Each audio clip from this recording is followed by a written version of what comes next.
Hi, and welcome back to the Unseen podcast, a podcast dedicated to missing people, unresolved cases, and UK true crime. Today we're going to be looking at a case quite close to home for me, and one that I've been meaning to cover for a while. Dorothy Leyden was just 17 years old when she was found murdered behind a pub in Greater Manchester in 1971. Her murder was senseless, and despite huge speculation over the years, it still remains unsolved. This episode contains descriptions that some listeners may find distressing, so listener discretion is advised. The Golden Garter Cabaret Club in Wythenshawe had played host to a huge number of famous singers and acts since its grand opening in 1968. The club was known as a theatre restaurant, and it provided entertainment as well as food and a night out. In one of its adverts from the time, it was described as the most modern and well-equipped, and people flocked there to see famous acts like Dusty Springfield, Eartha Kitt and Markham and Wise. The area of Wythenshawe itself was not necessarily known for being a hub of activity. It had been developed during the 1920s when housing estates were built there to transfer people from Manchester city centre, and over the years the area gained new amenities such as shops and a hospital. The Golden Garter Cabaret Club, however, was a massive draw for the area. It was known as a lavish night out where you could get food and entertainment, and it meant that people from all over Greater Manchester travelled there. Young people were especially interested in going to the club to see the many music acts that performed there, and 17-year-old Dorothy Leyden was no different. Dorothy lived with her family in Church Lane in the area of Harpurhey, around 3 miles north of Manchester city centre. On Saturday, the 24th of April 1971, Dorothy had decided to go to the Golden Garter Club in Wythenshawe with two of her friends. The Tamla Motown singer Jimmy Ruffin was playing at the club that night, and she wanted to see him perform. She was known to be a pop music fan, and it was her perfect night out. Wythenshawe was around 10 miles away from Harpurhey, and Dorothy and her friends were planning on getting there on public transport. The journey to the Golden Garter went smoothly, with the three women arriving in time to see Jimmy Ruffin perform. Dorothy had a great time and was even able to get close to the man himself. After using a towel on stage, he threw it out to the audience and Dorothy caught it. The night was exciting, and Dorothy and her friends left the club in the early hours of the morning. It's known that after they left the club, the friends got a lift back part of the way to Manchester city centre with a man and his wife. They then got a taxi together to Piccadilly station in the city centre, and her friends would later explain that this is where she got out of the taxi. It was around 2:30 a.m. at this point, and it was thought that Dorothy was perhaps going to get on an all-night bus that was running, and was due to leave at 2:45 a.m. Dorothy didn't get on this bus though, and she began the long walk home to Harpurhey instead, despite the fact that it was now 3 a.m. and the journey would take around an hour. Tragically, Dorothy would never make it home. On that Sunday, the 25th of April, an 8-year-old girl was passing a section of wasteland behind the Spread Eagle pub in the area of Collyhurst, around 1.5 miles from the city centre. On the ground, the girl saw the body of a young woman. The woman wasn't moving, and when the girl alerted adults about what she'd found, it was discovered that she wasn't breathing. The woman was dead, and it was clear that she had severe injuries which appeared to have come from being beaten. The police were called out to the scene and they examined the victim. It didn't take long for them to identify the young woman. It was Dorothy Leyden. Her belongings were still nearby, including her bag, and when they looked inside, they saw the towel that she had been thrown by Jimmy Ruffin the previous night. Officers began to process the scene, and they had the awful job of notifying Dorothy's family about her murder. They were devastated by the news and couldn't believe what they were hearing. Dorothy's sister Pat later said in 2016, "I remember the police coming out the front door. I just went out playing, and when I came in, my mum called me into the living room, and I think told us one at a time that Dorothy had been beaten and she had died. The awful news hit the family hard. Officers were now in possession of information about Dorothy's movements the night before, and they knew that she'd been in Wythenshawe and had clearly been on her way home when she'd been attacked. Collyhurst was around halfway between Piccadilly Station, where she'd got out of the taxi, and her home in Harpurhey. Her walk home would have taken her directly past the area where she was found, and so police were sure that she'd decided to make the hour-long journey on foot instead of taking the bus. Dorothy had been savagely beaten, and officers would later find out that she had also been raped. The post-mortem showed that Dorothy's death was due to cerebral hemorrhage and contusions, following a fracture to the skull from a number of blows to the head and face. Police would later confirm that Dorothy had been beaten with a brick. This was not a run-of-the-mill attack. This was violent and horrific.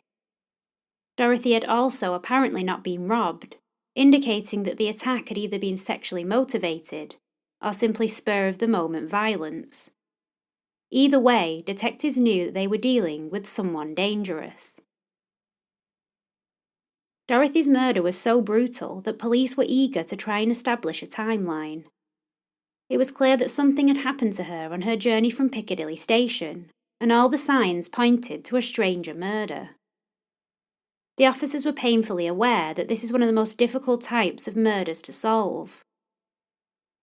They canvassed the local area to try and find anyone that might have seen something in the early hours of that morning. The possibility that someone had seen anything was slim at that time, however they did strike lucky. A man had been driving past the area and had possibly witnessed the attack. On the 26th of April, just a day after the discovery of Dorothy's body, Detective Chief Superintendent Charles Horan, head of Manchester and Salford CID, described that the man had been driving past the area at the time and hadn't stopped because he had done that on a previous occasion and had ran into some trouble and had got a good hiding for it. The man was able to describe the scene and what the man looked like. The witness said that the man was striking the girl and that he thought that he heard her shout, "My show, my shoe." He said that the man was around 23 to 24 years old, with dark wavy hair which was very curly on the top and well greased. He explained that he was wearing a navy teddy boy style suit and had tight trousers on. This was a good and detailed description of the man that they might have been looking for, and did give officers at least something to work on. If this was the man that they were looking for, this driver may have been witnessing a murder. This was certainly a chilling thought. If it was Dorothy, what exactly did she mean by "my show, my shoe"? There was also the possibility, however, that this wasn't Dorothy, and that this sighting wasn't relevant. Police issued posters of Dorothy in the hope that other people would come forward with information. An officer also stayed on duty at Piccadilly Station to receive any further information pertinent to the case from members of the public. Another witness came forward at the same time and reported that they had spotted a curly-haired man close to the scene of the murder. The female witness said that the man was standing against a garage near to where the murder had taken place. The witness stated that he seemed agitated. It was reported that police believed that the man described hitting the girl in the previous witness statement, and this agitated man may well have been the same person. The witness added that the man didn't appear to know which way to go, and that he then ran off across a nearby corporation yard. In the short space of time following the murder, the police had immediately tried to gather all of the information that they could. However, the time of night that it occurred was an issue, and so was the fact that Dorothy didn't appear to know her killer. Officers stated that they were very interested in tracing this man, and if he wasn't involved, then he could be ruled out. Chief Superintendent Horan told the press that 22 people had contacted them with valuable information to do with the investigation. Unfortunately, despite this public interest and the information that came in, the case stalled. Officers continued to interview people in relation to the case, however none of the leads panned out. Dorothy's murder was proving very difficult to solve, and the lack of solid and credible leads were causing problems for the investigation. Days, weeks, and then months went by without any further progress being made. Dorothy's case lay unsolved, and her family had to try and continue their lives without her.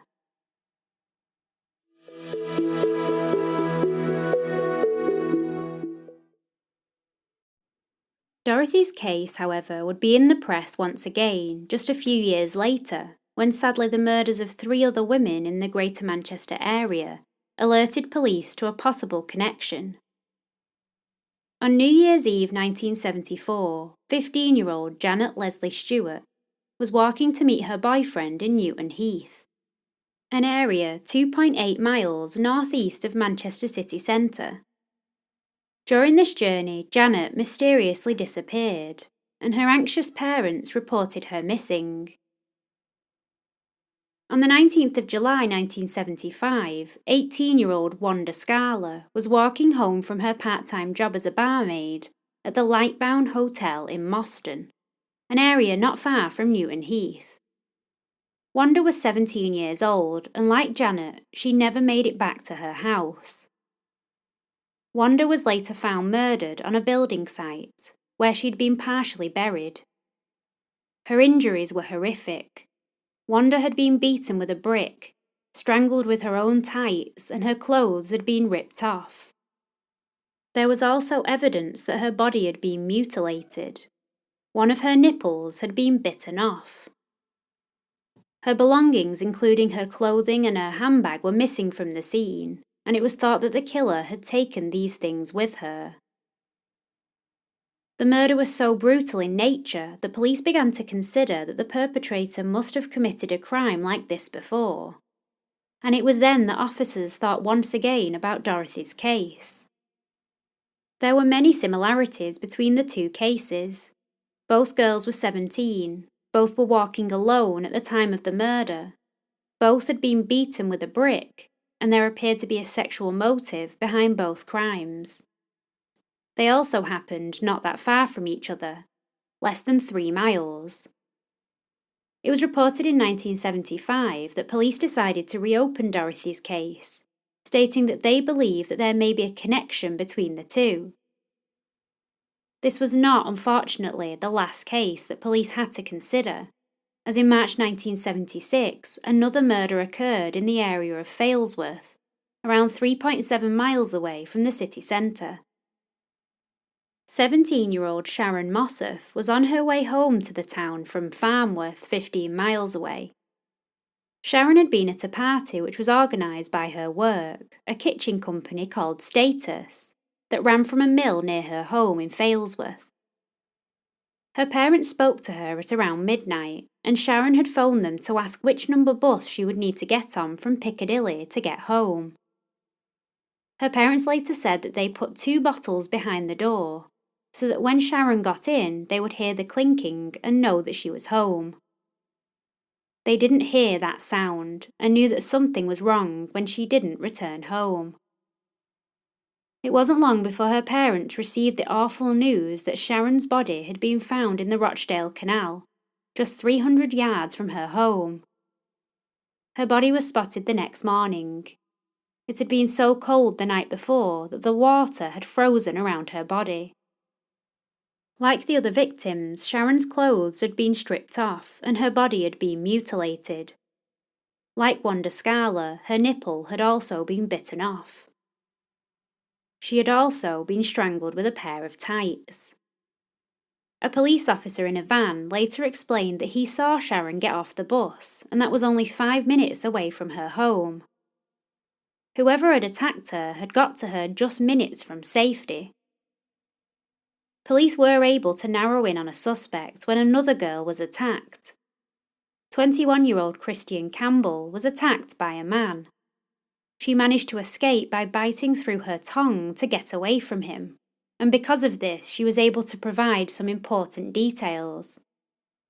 Through her description they were able to get a name and located this perpetrator. His name was Trevor Hardy, and police tracked him by following his partner at the time to a house in Stockport. Officers were not, however, expecting the confession that he later made. Hardy wrote a 40-page confession letter in which he detailed the crimes that he had committed. These included the murders of Wanda Scala and Sharon Mossop, along with the murder of Janet Leslie Stewart. At the time, Janet was still a missing person. However, after the details were provided by Hardy, police located her body in a clay pit close to where she'd been murdered. Hardy's descriptions of her murder were disturbing. He stated that he had stabbed her in the throat and then buried her body. He said that he returned to the grave several times to cut off body parts and bury them elsewhere. Her head, he said, was later thrown into a lake. He also took Janet's ring and gave it to another woman. He also gave details about Wanda Scala's murder, saying that he was the one who had taken her clothes and handbag and had kept them as trophies of the crime. The details in Sharon Mossop's murder were equally as awful.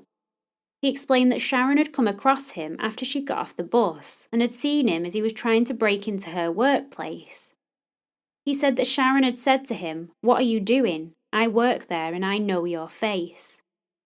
That was when Hardy attacked and murdered her. Sharon unfortunately confronted the wrong person.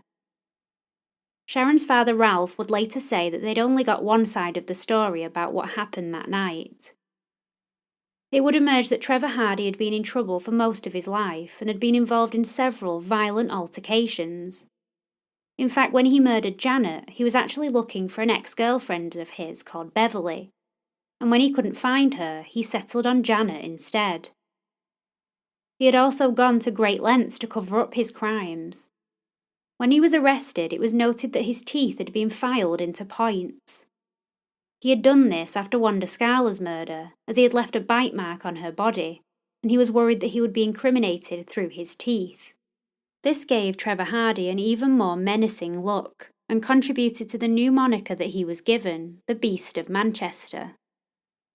He was taken to trial for the 3 murders in 1978, and during the trial he sacked his counsel, deciding to conduct his own defence. This did not work in his favour, and the evidence against him was so massive that the jury came to the only conclusion available. Hardy was found guilty of all 3 murders. He was sentenced to 3 life sentences with a minimum of 30 years, and in 2008 this was updated as a whole life tariff order.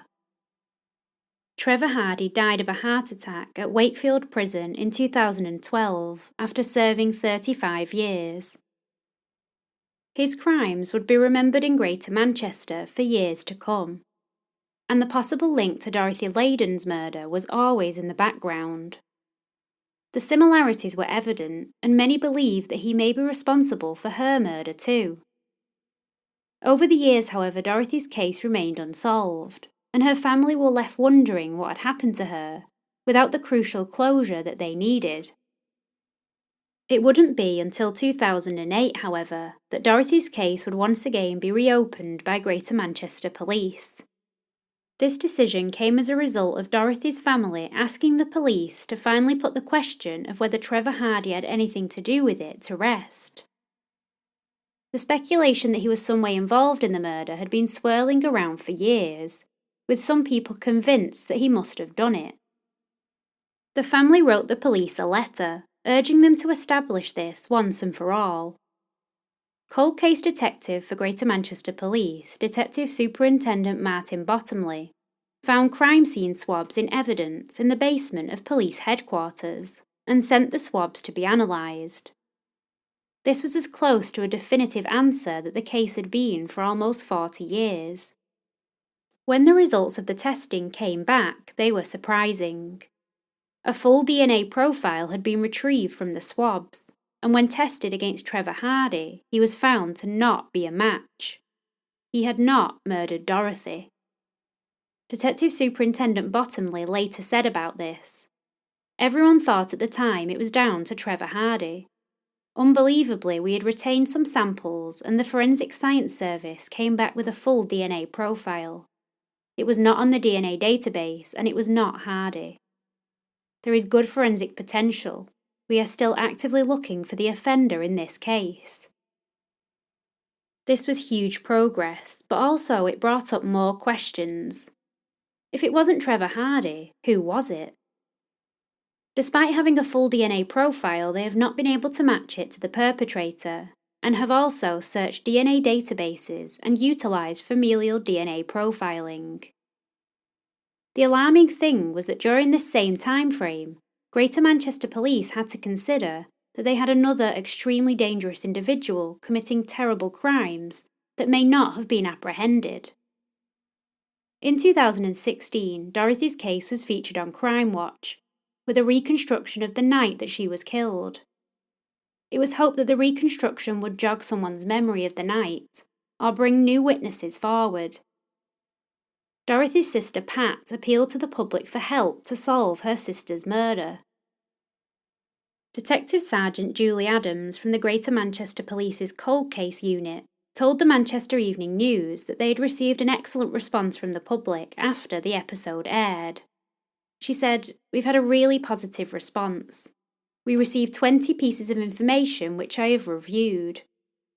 We've come up with 2 names that are very, very exciting to us that we're going to continue to do some research on.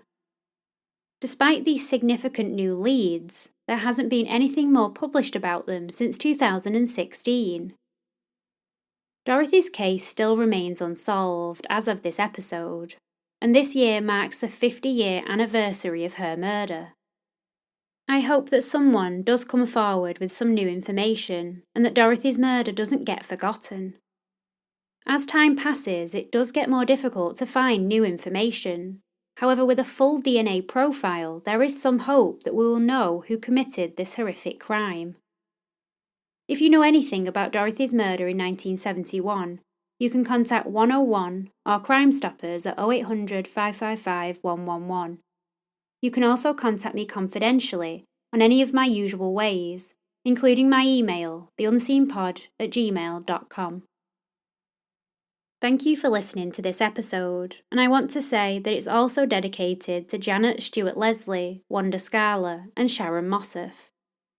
If you want to hear a more in-depth look at these cases and the crimes of Trevor Hardy, then head over to the True Crime Enthusiast podcast. Paul did a very detailed episode about them. I just want to let you all know that the podcast will now be taking a summer break.